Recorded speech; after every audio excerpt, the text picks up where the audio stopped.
Hey, this is Matt with Tadlock Roofing. Wanted to provide a brief inspection video for you so that you can see what's going on the roof and why now is the time to get it changed out. The first thing I look for is the granular surface. So these granules give the shingle its color, but more importantly, they provide a sunscreen for the asphalt and fiberglass at the heart of the shingle.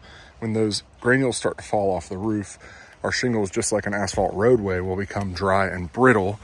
And ultimately they start losing adhesion. And you can see here that I can easily get my hand underneath a lot of these shingles, and some of them the entirety of the shingle.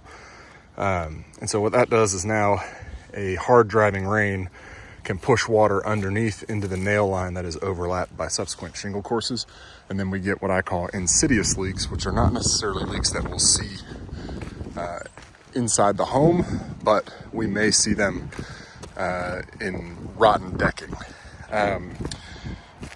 So again, now is definitely the time. Notice on the other side of the roof and any plane that's facing in this direction that we are missing quite a few shingles, or have missed portions of a shingle. And you can see that right here with this bit, where now we've lost that adhesion.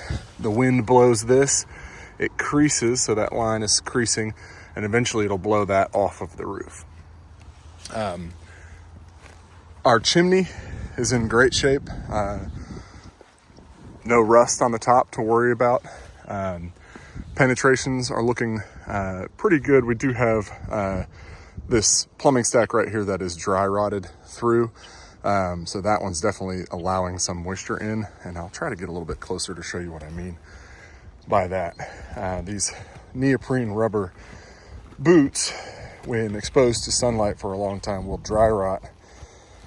And you can see that now water is able to get right in between there because this is no longer sealed around there. We've got this old satellite mount. We'll get rid of that in the process. And then, like you said, the gutter screens, we'll take those off, and I'll give you an option to go with something else. We got a few nail pops around. This is actually a framing nail. So that's a hole that water's getting into. And then we've got some areas, the areas where birds like to land, like here, that have really messed with the shingles. And so obviously those will be fixed with a new roof. And no exposed nails will be on the new roof. This is a beauty shingle that covers where these two ends overlap. We will not have exposed nails like that on our new roof. And that's pretty much it. If you have any questions, let me know. Thanks.